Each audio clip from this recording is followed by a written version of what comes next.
Welcome back to the Best Fleets podcast, the official podcast of the best fleets to drive for. For our latest edition, we are joined by Brian Fielkow, CEO of Jetco Delivery and Executive Vice President of the GTI Group. Jetco is a first-time Best Fleets participant and also a winner in their very first year of participation, which is an incredible feat. In addition to leading Jetco, Brian is an author and also an industry thought leader focused on incorporating safety into the fabric of corporate culture. Before we jump into the interview, I wanted to bring in Tiffany Cancian from the Carrier's Edge team. Like myself, 2021 was her very first year as part of the Best Fleets interview and scoring team. Tiffany, welcome to the podcast. Hi, Chris. Thanks for having me. Thanks for being here. Well, first off, before we discuss Jetco, can you give our listeners and viewers a summary of your first year overall on that Best Fleets team? Sure. It was a really powerful experience for me as somebody who's new to the industry to be part of the entire process. I learned so much from conducting these interviews. As a writer, it's my job to present information from the perspective of a driver. And being able to really get into the interviews and listen to carriers and get into the nitty-gritty of what goes on in their company, I think really gave me a much broader perspective of what's going on in the industry and what a day is really like for a driver. And what about the scoring process? Was that, from my point of view, it was quite overwhelming for me just to do the amount of qualitative data that we had to sift through, and then you incorporated a rubric into the process where it made it a little bit easier. Can you just talk a little bit about that? Absolutely. So I come from a background in public education. I used to be a teacher. So I'm very familiar with scoring and rubrics and evaluation, but this process was completely different for me. It was extremely intense, first of all, because there's so many questions and so many answers to read through, and you have to give each one your absolute attention in order for it to be a fair process. And, it would take hours just to score one question. And what was really different for me, coming from the classroom, the baseline has already been identified by the provincial curriculum. So you look to the curriculum, you plan a task that matches, and then you score students' work based on a rubric that's designed to match the curriculum. So you have your baseline identified, and then you can easily see who's going above and beyond that expectation and who's not meeting it. But with the Best Fleets process, it was done almost in a not backwards, but in a very different way, because there is no curriculum. Mm-hmm. So what we had to do was gather all of the data, read through it, and then identify what the baseline really is, and then go back and score everybody's answers based on that baseline. Mm-hmm. So Mark actually helped me with one of the first rubrics, because it was a new question and we had to identify that baseline. So basically what it looked like was a huge Excel sheet with different snippets taken out of people's answers and what they're doing, and then going in and scoring and changing the weighting of the answers to really come to a comprehensive overview of what makes somebody successful in that aspect. So and I guess that's the key point is, if we were to approach it like here's your standardized curriculum, it wouldn't evolve. Whereas with this, the evolution is as a byproduct of these carriers completing the questionnaires. So once they complete the questionnaires and complete their interviews, we have a full submission for these companies. And each year, the idea is for companies to build on their status quo. And by nature, the status quo or the baseline for the entire industry changes. So that's what necessitates this process, which is hard to conceive of. It was hard for me to consider in my mind, but it definitely worked, and definitely a credible process. And so you were involved in Jetco's interview. Can you provide your impression of their operation and their people, and maybe what made them unique from your perspective? Absolutely. So Jetco was one of the first ones that I was a part of, and Jane conducted the interview, but I was able to sit in on it with her and listen to Jetco's responses.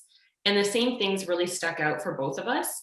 And one of the biggest takeaways that I had from that interview was how much they really involve their drivers in their company culture. So Jetco created the Jetco Way, which is a process handbook. So kind of like a company employee handbook, but this is completely different because it was written by their drivers for the drivers.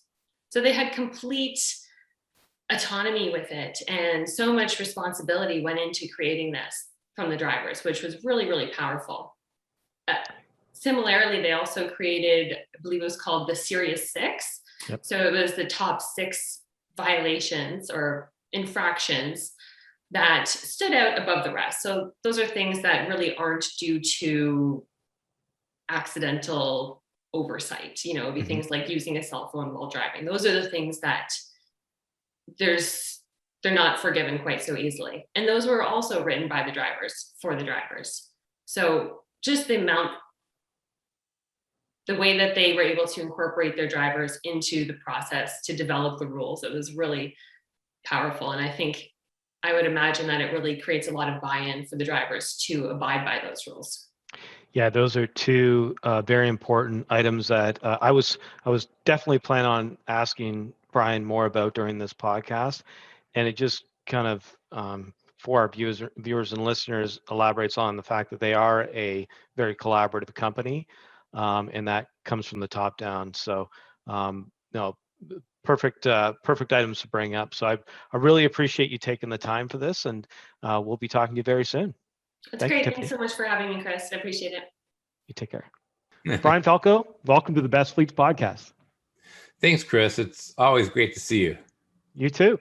And in our earlier intro to the podcast, I did mention that Brian is the CEO of Jetco Holdings as well as the Executive Vice President of the GTI Group. So what I thought I'd do is just jump right in. So for our listeners and viewers, can you give us a little bit of the Brian Fielkow story and a little bit of the discussion about Jetco and its acquisition by GTI to give some perspective and color there for us? Well, Chris, my professional background begins in Milwaukee, Wisconsin, actually. I started my career practicing corporate law after graduating from Northwestern Law and University of Wisconsin, got a BA in history. And I always, sitting in my chair as an attorney, I always looked at my clients and I want to do that. And I like practicing law, but I sure enjoyed the business side more. I had the opportunity to join my favorite client. They were a very large privately held paper recycling company. And, that was my first exposure to trucks because we had our own fleet. It was a captive fleet to collect our recyclables. We sold that company in 2000, I'm dating myself here, 2003 to Waste Management. And that brought me to Houston, where I live now. And I helped Waste for a couple of years run their recycling company from their corporate headquarters. And it was a great organization. And it was like getting an MBA working at Waste. But I really missed something more entrepreneurial. And so I left in search of a company to acquire. The recycling company was successful, and they were going to be successful with me or without me. And I like to think I helped, but I needed to prove to myself that I could do it, right? That I could do it on my own. So I found Jetco. It was perfect. I've been around trucks long enough.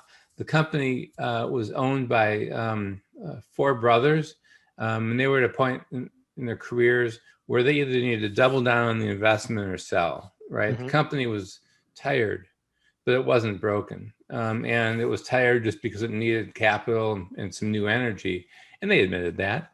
In fact, after I bought Jetco in 2006, one of the brothers still works for us. It is the longest 6-month employment agreement in history. And the relationship has been just great. So bought Jetco in 2006, and we grew that company. I learned a lot about trucking. Anybody looking on the outside that thinks trucking is simple, right? they're badly mistaken. So we grew the company. We basically spun it into several different divisions. So we built an intermodal company doing import export primarily with the Port of Houston. And then that didn't exist before that? They did intermodal, but we built a separate division, and then we branched off into Dallas Intermodal too, from the railhead in Dallas. Then they had a flatbed division. We took the flatbed division and we grew it into a heavy haul division. So we go from flatbeds on our own assets all the way up to about 170,000 pounds of cargo now. Nice. And then we built a freight brokerage company. They did some brokering, but back then, as it was so true with a lot of companies, is brokering was pretty much, kind of friendly competitors calling each other and helping each other when they had capacity. And we spun that into a separate company. So we grew Jetco many different ways. And it was a great run. And we went through some good market cycles and then some ugly market cycles. And the company, I realized, this probably goes back to about 2018, Chris, the company, I felt, the culture was in place, the results were in place, the people were clearly in place. But being the primary owner of the company, I decided I was only going to get this so far, in terms of my risk tolerance and in terms of my ability to expand. And so I began looking for a partner. Initially, the thought was to raise equity. That's what I set out to do, was to raise capital. I hadn't really thought about actually selling the company. And in the networking process, I met the people at GTI. GTI is owned by NovaCap, which is a Montreal-based private equity firm. And we just connected, we hit it off, a lot of the same values, a lot of the same goals. And, the most, as I thought more seriously about selling, this wasn't a situation where we had a book on the street and we were talking to everybody in the world. This was a one-off situation. So as I got more serious about selling, obviously the deal had to make financial sense. But what was really important to me was that it was going to be a good long-term home for our team. Because, you hear all the stories about when that doesn't happen. And trust me, I've seen it. So that was the affiliation with GTI as we made a decision to sell. And, the team has remained intact. And the company has had great access to resources and capital. And we've been able to grow, but also during the scary times of the pandemic, right, when things were a bit uncertain, maybe a little over a year ago, man, was it great to have a partner like that. Yeah, so I have observed in a number of situations where, founder entrepreneurs get to 100, 200, 300 trucks, and especially if they're sole owners or, very, very highly concentrated in terms of ownership, they get to the point where they start thinking, this trucking industry has a ton of risk to it, especially with all the litigation going on. How do I take a little bit of risk off the table? And it would appear to me that that what you've orchestrated is almost a perfect match based on what I know of GTI, and also the opposite to what private equity is typically thought of in the transportation space. So they started off with GTI, this NovaCap, and then you were the subsequent purchase. Is that right? There were actually two more acquisitions in between GTI and us. They bought Precision Specialized, which is a heavy haul company based in the Toronto area. And then they bought Nomad Transport, which is a flatbed company based in Quebec. In addition to that, they started with great success GTI USA, which is a freight brokerage company. It's got the headquarters are in Iowa, but they've got offices throughout the country. So they've been very entrepreneurial in their approach. A lot of companies just roll up and buy indiscriminately. NovaCap is investing with a strategy in mind, with a goal in mind, with great focus compared to some of the more Pac-Man type strategies that you see. And then that fits well with sort of my outlook on business too, which is always focusing on being the best you can be. There's no honor in being the biggest. It's all about being the best. Yeah, and that flies in the face of a lot of those roll-up situations where they buy it and figure it out later. And typically in trucking, you don't get much of a leash to figure it out later, as you've probably seen in other situations. No, you can't do a bunch of bad acquisitions and then make it up in volume. No, no. Before we kind of get to a little bit of a discussion about best fleets and your experience with that, was this your inaugural entrepreneurial activity, or did you have any other pursuits in the past or businesses in the past from an entrepreneurial point of view prior to law school or anything like that? You know, I think people who are entrepreneurs are wired that way.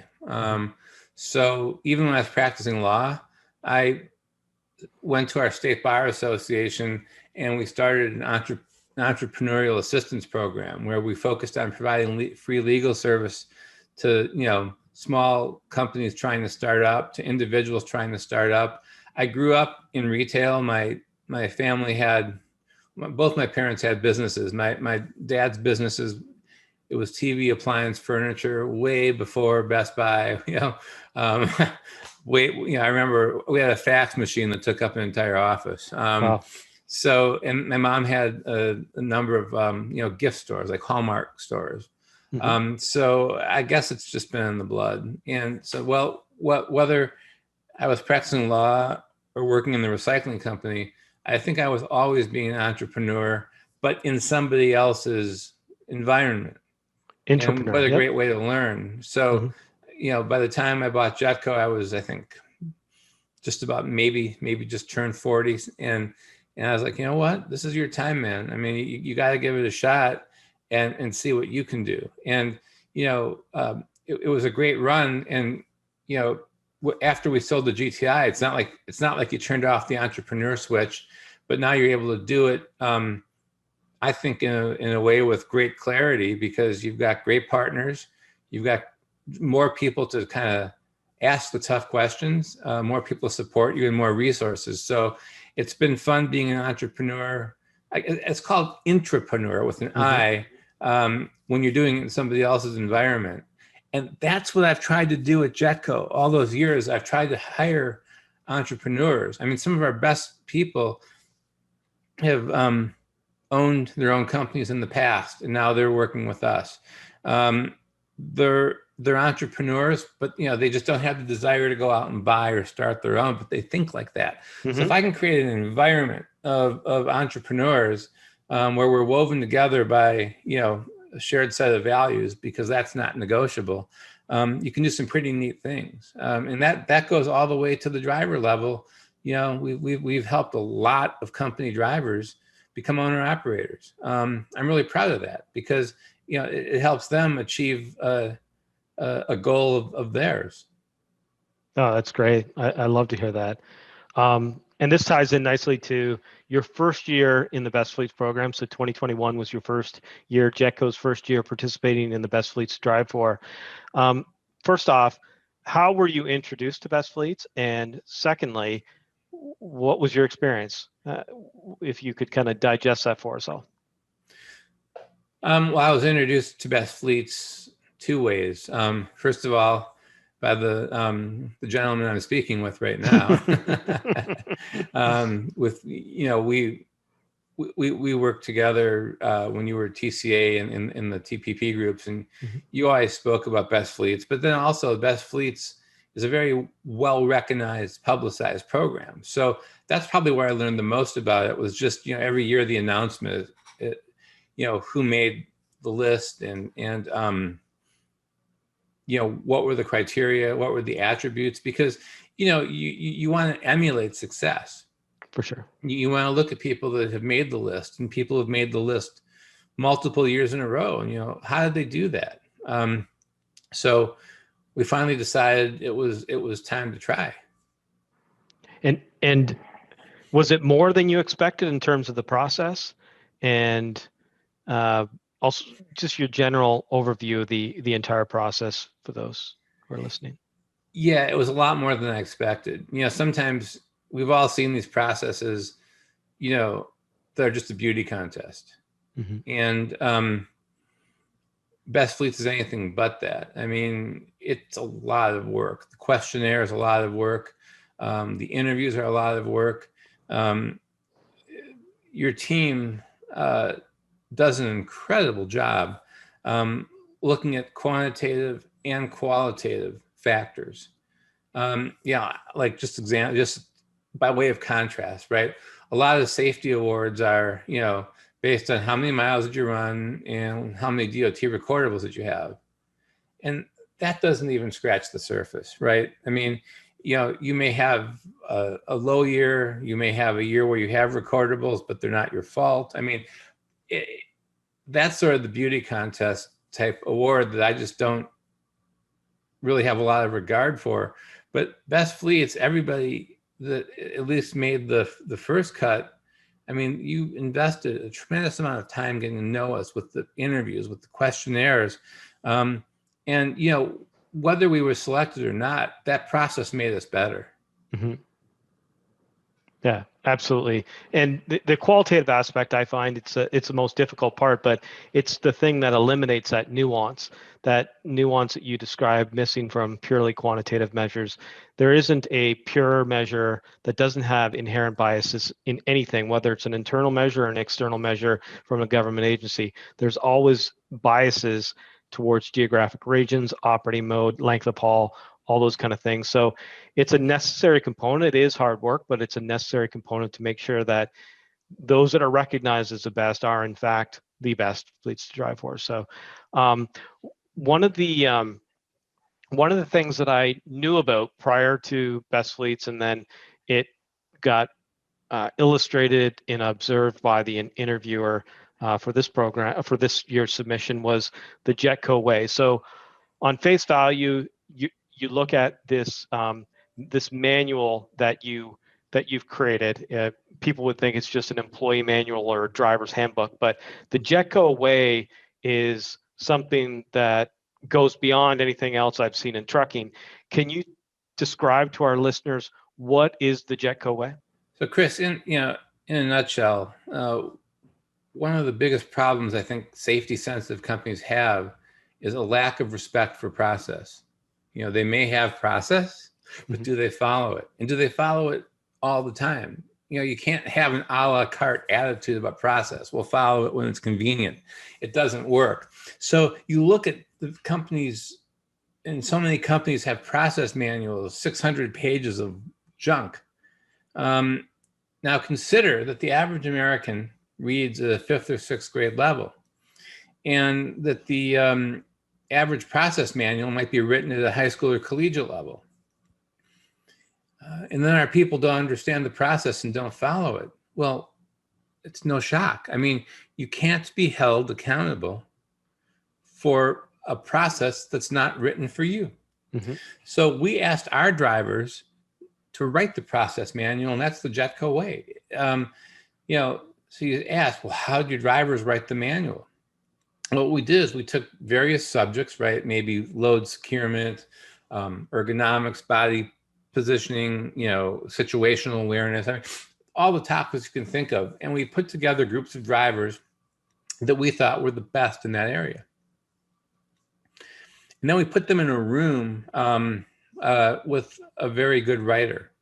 So what our drivers need to do was describe the process, describe the best practice. Here's how, here's what you do.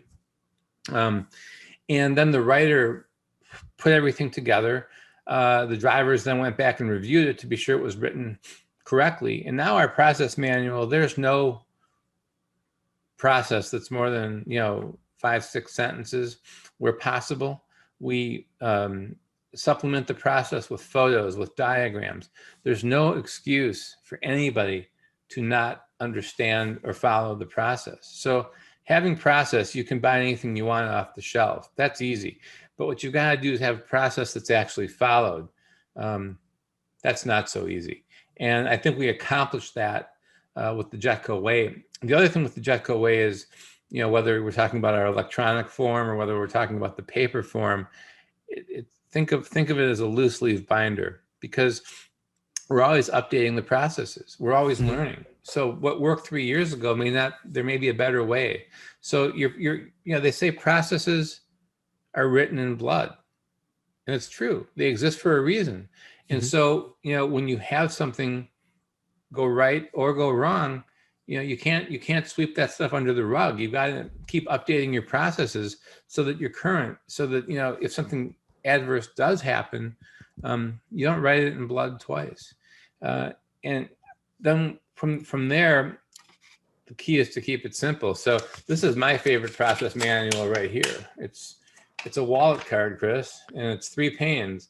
Nice. And if you can master this wallet card, and that's it, the behaviors that it takes to work in our company. Now, does this tell you all the technical stuff? No, but seeing as most of safety's behavior, if you can master this wallet card and keep it with you and follow it, you're probably setting yourself up for success. So less is more, simplicity, and that's what we accomplished with the Jetco way.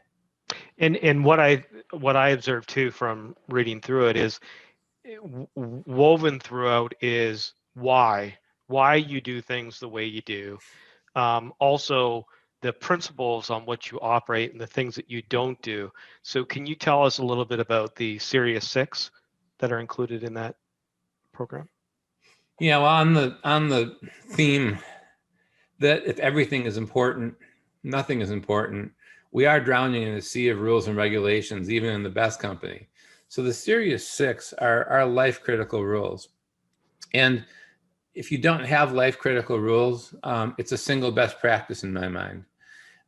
And the Series 6 are the 6 violations that we, along with our frontline opinion leaders, our frontline drivers, identified as the 6 violations that are most likely to injure or kill one of our team members or a member of the public, right? They're the violations that stand out above the rest.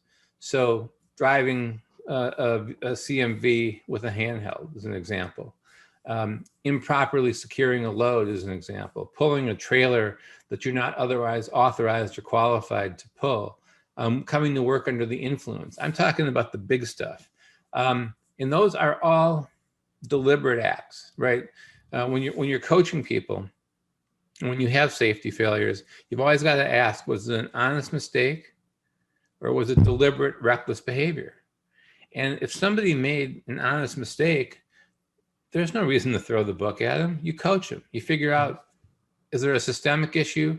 Is it a training issue?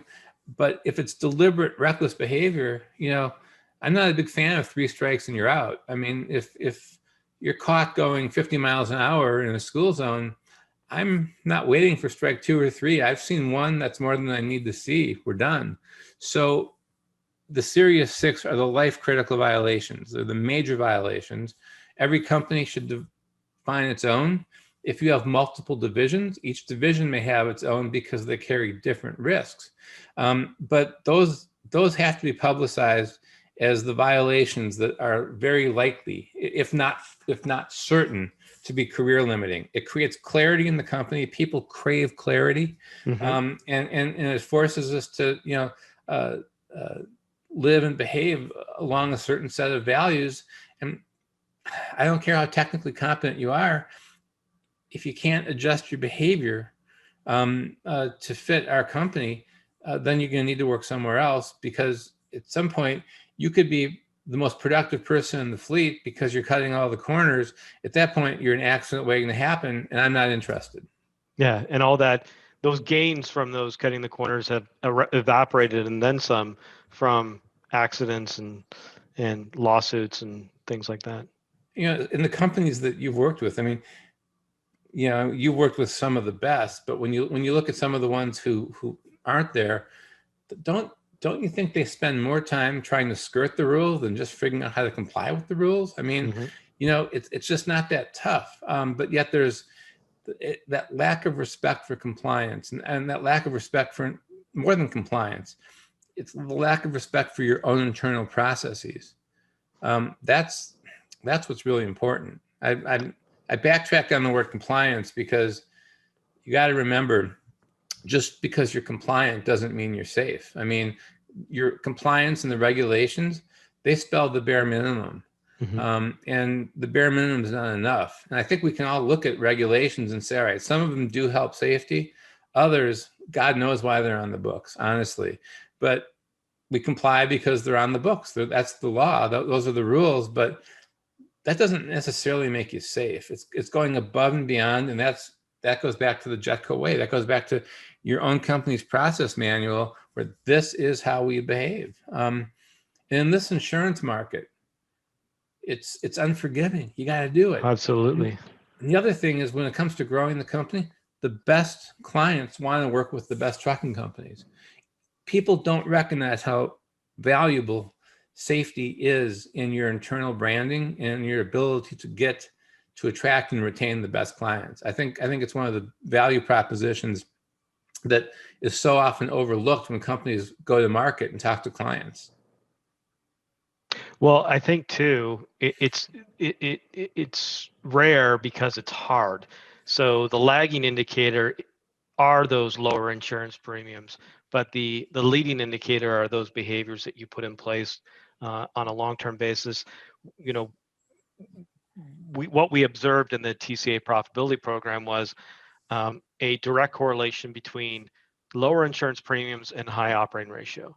But the thing that I always got questioned on was, in safety, what are the leading indicators? So lagging safety was the accidents, was the insurance premiums way out there. What are some of the measures that you can point to, and they might be counterintuitive, that someone or a carrier should consider as leading measures? Well, your leading indicators almost always are behaviors. So for carriers who've made the leap and installed, inward and outward facing cameras, I'm focused right now on inward. What are you doing? You're measuring behavior. You're managing behavior. But behavior is not just the driver level. The C-suite, and everybody from the C-suite to the drivers and in between has to conduct themselves in a certain way. So a good example of behavior that's going to interfere with and compete with safety is, when you have management applying undue production pressure, get it done or else, hurry, the customer's waiting. It's like those kinds of signals.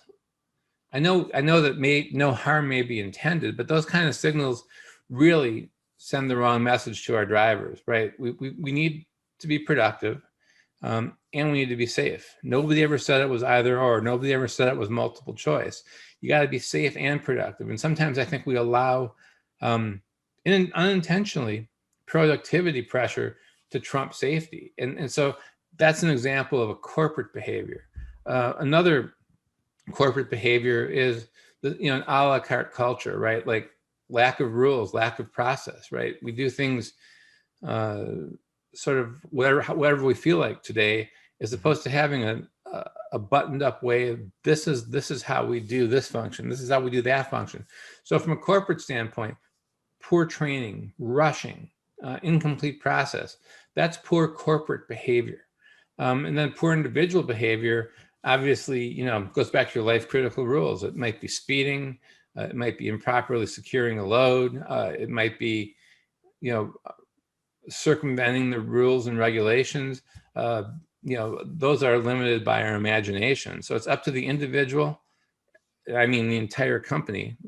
Let's just take the spotlight off of our drivers and the organization to manage the behavior to get true safety. In addition to being a busy transportation executive, as the viewers have already heard, you're also a very well-known thought leader and author. I've read both your books and focused on safety-centered strategies and best practices. So what created this passion for safety? So from my personal experience in transportation, I got to observe Bison Transport's transformation from a, productivity focus to safety focus, and the benefits and awards that they got from that. So there's one anecdote. The second is the power of habit, where they talk you through 2 chapters about Alcoa's transformation, their entire company transformation, because one had one thing, and that was 0 accidents. So they changed their entire methodology, all their operational strategies, focused on safety, and they went from basically an insolvent company to highly profitable and blue chip. So what were the things that changed your mind, or what were the things that got you focused on safety? Yeah, I think both examples in our industry, Bison and then Alcoa, are great examples, because what I've learned, and what those two organizations have clearly learned, is that safety is at the cornerstone of excellent operations. Safety is at the cornerstone of a productive company.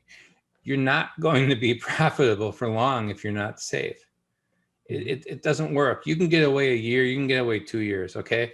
But at the foundation is safety. When I was in the recycling business, this is right after I left practicing law, I would go through our paper processing plants with the company's owner and CEO. And the first thing he would do is walk, and he would go look at the four corners of the plant. And I was like, why are you doing this? I just, I wasn't getting it. He's like, because if the four corners are in order, I know the operation is probably in order. But if the manager or the employees are kind of shoving all the junk in the corners and the corners are all messy, that tells me to dig deeper. Well, I think the same thing is true with safety. Safety has become my bellwether. If we're having incidents, or we're having, adverse roadside inspections, I don't write those off as a one-off situation. It tells me to look deeper. There's something else going on, where there's any degree of, fault associated with them. So to me, it's a bellwether. It's kind of like my company is talking to me. And if we're doing well with safety, it also probably tells me that service is in order, and that the company is running well. So it is the ultimate bellwether, because if you think about it for a minute, people always think about safety as a department. Safety is not a department. It's a way of life. And so if everybody's pulling in that direction, it tells me that the organization is probably aligned in many other ways too, Chris. So it became a passion that way, because I realized that, if you were safe, operational excellence, client satisfaction, all fell in place. Clients tend not to be too happy when you're spilling their cargo all over the road. So, it was kind of the ticket to all the other operational metrics, and obviously we're in a terrible insurance environment, and we just renewed starting July 1st a 9% decrease. And that's our third year in a row where our primary limits went down. So it's a hardcore business proposition too. People, again, think it's feel good. They think it's, some people, kind of the old school thinking is that, it's a cost, when really it's the lowest cost, highest return investment you can make. So we've just learned that safety is everything. So back in 2012, our insurance company at the time asked me to come and present at one of their conferences to their insureds about, why were our loss runs and why was our experience, better than most. And that forced me to that was the first time I really had to put my thoughts in writing. And that began the thought leader process. It led to a couple of books, speaking, and some of the stuff that I really enjoyed doing, in addition to running Jetco and being a part of GTI's leadership team. So it's been going on for nearly 10 years, and it's been just a blast. I've met people I never would have met. I've learned things every time I hit the road. I always feel like I'm learning a lot more than I give. So it's been just wonderfully symbiotic. That's awesome. That ties in perfectly to my next question was, can you describe, well, you're now a course author. So can you describe your Making Safety Happen program? And to preface that, I've taken the course. Thank you for sharing it with me. I thought it was exceptional, and I recommend everyone in the industry at all levels take this course. But can you describe Making Safety Happen for everyone listening today? Well, sure. When I keynote, one of the comments I'll always get is, gee, I wish I could have brought my CEO, my safety director, my VP of operations. And I know it's hard to bring people to live events because somebody's got to stay back and run the show. And then for the past 15 months, there haven't been any live events. So I decided to launch Making Safety Happen. It's a 6-module course. Each module contains 20 to 30 minutes of content that you just watch on your own, on demand. And then there are tools that you download. So it's a how-to guide. It's, I'm not a big fan of theory. I'm not a big fan of, feel-good stuff. I want to get to the bottom line and help people build their safety cultures. And that's what Making Safety Happen does. Then I support it with live workshops. So, if you enroll the first month of your enrollment, the workshop will cover module 1, and then the second month will cover module 2. So it's called reverse classroom, meaning you take the class online, and then when the workshops happen, hopefully everybody's ready to talk about it, ask questions, share experiences, kind of help us clarify, help us get to best practices. So it's really worked well. I had no idea what to expect when we launched our first course on October 1st of 2020, but so far we've had over 320 people sign up, and the reviews have been really good.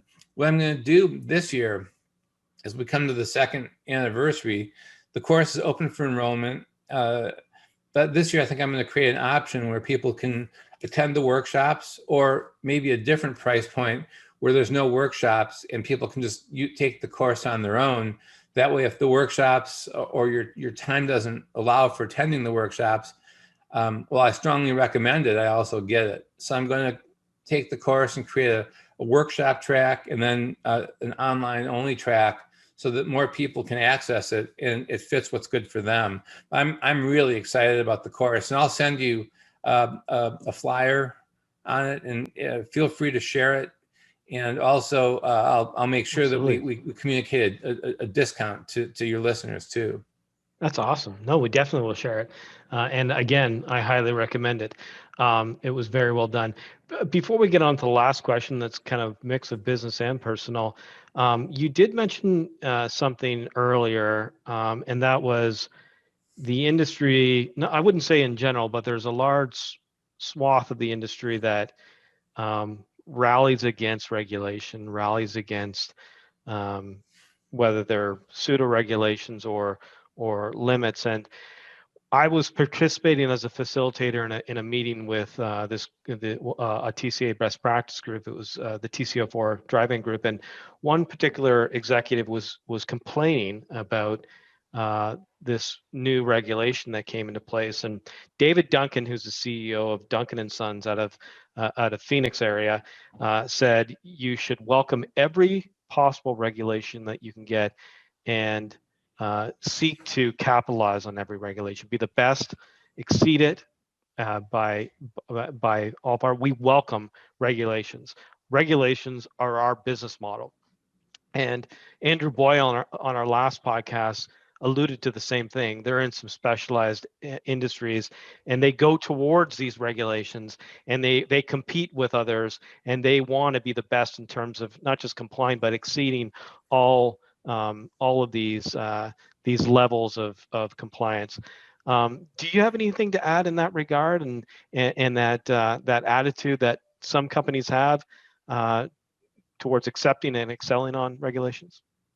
I'm going to sort of agree and disagree. And because to me, regulations always prescribe the bare minimum. So it should be your responsibility to exceed the regulations anyway. I don't necessarily welcome more and more regulation. I don't rally against regulations. I rally against waste. And there are regulations that I think really are an exercise in bureaucracy. Turn the clock back to about 2013 or so, when we had the old hours of service rules that became the new hours of service rules that then went back to the old hours of service rules. I mean, the amount of time that we spent trying to comply, you can't tell me that we moved the needle on safety.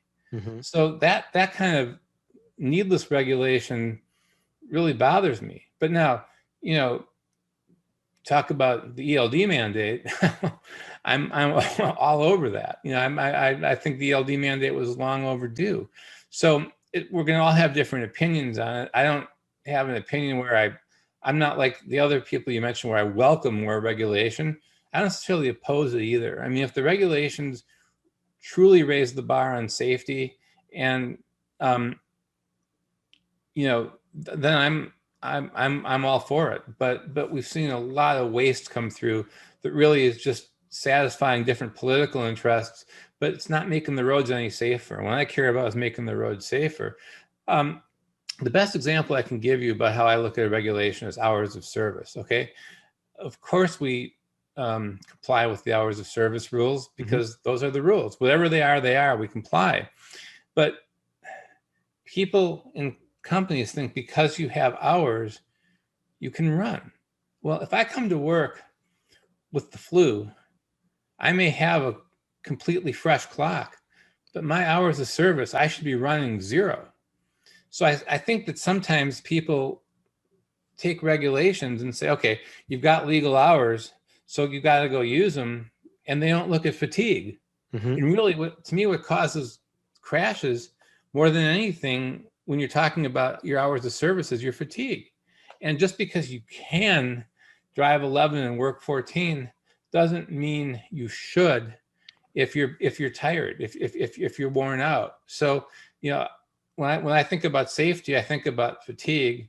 When I think about compliance, I think about hours of service. I'd rather put my time on fatigue management because I think that's really where safety happens. Oh, well said, well stated. So this is kind of an open-ended question, but and it can be pretty fun for our guests. So, what are the 3 best decisions you've ever made? And these can be both business and personal. Well, you know, on the personal side, obviously, I mean, I would do anything, anytime for my wife and family. So family is very important. And, you know, fortunately, my family has supported my crazy work environment. And, you know, you know, the other thing I love right now is my kids are all grown up. I've got a 28-year-old that's a prosecutor in Philadelphia. I've got a 25-year-old who's going to be starting law school at Fordham in New York. And I've got a junior at University of Wisconsin-Madison, which is where both my wife and I went. So it's okay to have a little Bucky Badger there. So I'm loving parenting adults. I'm having a lot more fun parenting adults than I ever had changing diapers. So, you know, that's really just a big motivator for me. But I think on a career, I reflected about this question. I think that if there's one thing I've done well the whole way through, it's I've been flexible. You know, I've never had this rigid, you know, path, this rigid, you know, this is what it's going to look like, because, you know, nothing is really preordained like that. So I stayed flexible, you know, going from, you know, practicing law to recycling. You know, I remember my grandma, I think she was in mourning. It's like you leaving practicing law and going into recycling and trucking. And you know what? It's being opportunistic and finding areas where I can fit. What I loved about recycling and what I love about trucking is that you're in businesses that are perceived as commoditized. And creative people can decommoditize the business and create a value proposition. You know, in recycling, think about a bale of cardboard. There's nothing more commoditized than the bale of cardboard. And yet we were getting $20 a ton more for our cardboard than people across the street. Why? Was our cardboard that much better? No, it was freaking baled cardboard. But if people made a contract with us, they knew we were going to honor it. They knew that there were no games. They knew that we didn't, you know, that we honored our commitments, and, you know, things that customers appreciated. I think the same is in trucking. I mean, all have trucks. we all have drivers, right? But if you can be better than the rest and figure out a value proposition that nobody else has, or by the time they figure it out, you're already onto something else, you can continue to compete less on price. Mm-hmm. I'm not saying price isn't important, it is, but price is not the only thing. And the companies that focus on their culture are also focusing on the customer experience. And if you can deliver an unparalleled customer experience, price becomes less of an issue, not a non-issue, Mm-hmm. but less of an issue. So I think over the years, I'm also proud of the fact that in addition to staying flexible, I really learned how to build and execute on tangible value propositions the customers appreciate. And obviously another move that I'm real proud of is just buying Jetco. I mean, there's a lot of people that looked at Jetco and said, it's just a trucking company. What are you going to do with it? And I just saw, again, the opportunity that can we be better than the rest? Can we figure out how to grow this with three real simple formula: people, fleet, and technology? That was the formula I went in with. And that's the formula that I have today. Well, you have an observer in your business that was there before and after, so it's a probably a unique perch. That one of the brothers, what do they think of what Jetco has turned into since you bought it? He's basically said that it's like my kid grew up. He he started this with one or two trucks in 1976. I could never have done that. I could never have started something from scratch like that. And so he built a great business, right? But he knew when it was time to hand it over. I sort of knew when it was time to, do the same with GTI, but he didn't want to step off when he sold, and I didn't want to step off when I sold. So the continuity is great. So he's really proud. Early on, when people buy companies, I have this theory that the buyer generally, if the sale gets screwed up and if the deal goes bad, it's generally the buyer's fault. Because the only way a seller can mess up a deal is by misrepresenting, right? So as long as the seller's not misrepresenting and not doing anything funny with the books, the company is what it is. But a lot of times the buyer thinks, well, I own the company, therefore I'm the smartest guy in the room. Where really, no, therefore you've got to be the most humble guy in the room. And like I said, I've seen buyers screw companies up left and right. And I was like, if I ever had the chance to buy a company on my own, I'm not doing that. And that's the sort of relationship I built. The former owner's name is Morris Mattern. And Morris and I have built that kind of professional relationship. He was never afraid to tell me when I was all wet, Brian, this isn't going to work, and here's why. And I listened to him, and we just developed this tremendous respect for each other that I think was critical to our success. But, again, it's tempting for buyers to be kind of arrogant because it's my baby now, and therefore I must be smarter. And that's the kiss of death. That's awesome. So kind of to end today's conversation, which has been fascinating and as awesome as I thought it would be, you mentioned one phrase that we're going to blow up over social media, and that is creative people can decommoditize a trucking company.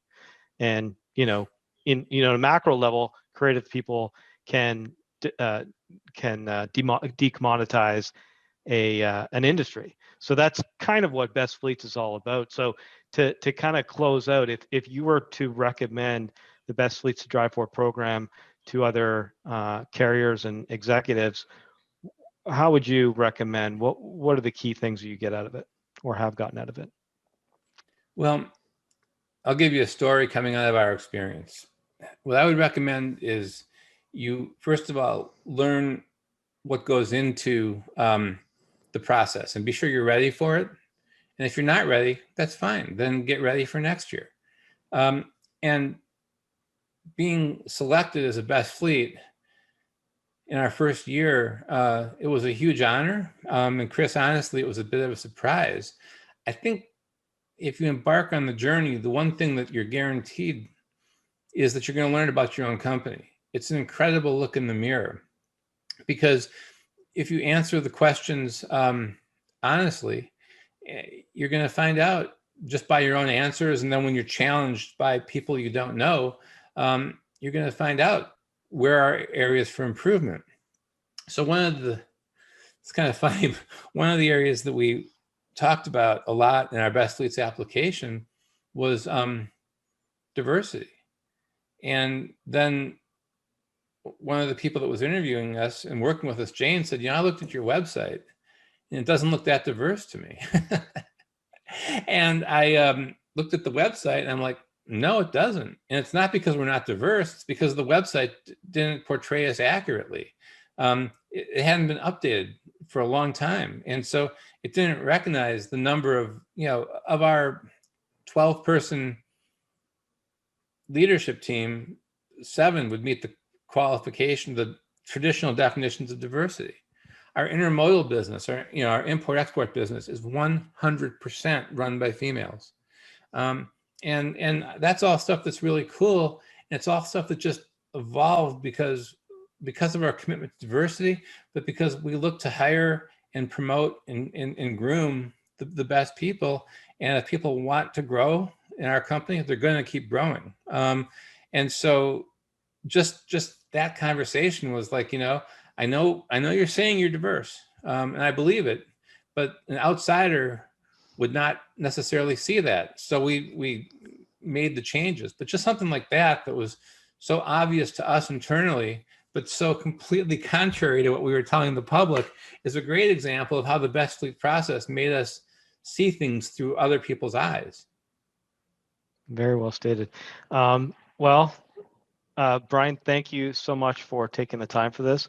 So Brian Fielkow, he's a Renaissance man in trucking, thought leader, executive, intra and entrepreneur. Thank you once again, and we look forward to seeing you in the very near future, hopefully in Vegas. Well, there you have it. Another great episode of the Best Fleets podcast is on the books. Thank you once again to Brian Fielkow for joining us for this episode. If you haven't already done so, be sure to subscribe to our YouTube channel to check out and get updated on future episodes as they get posted. Likewise with your favorite podcast application. Until next time, stay safe.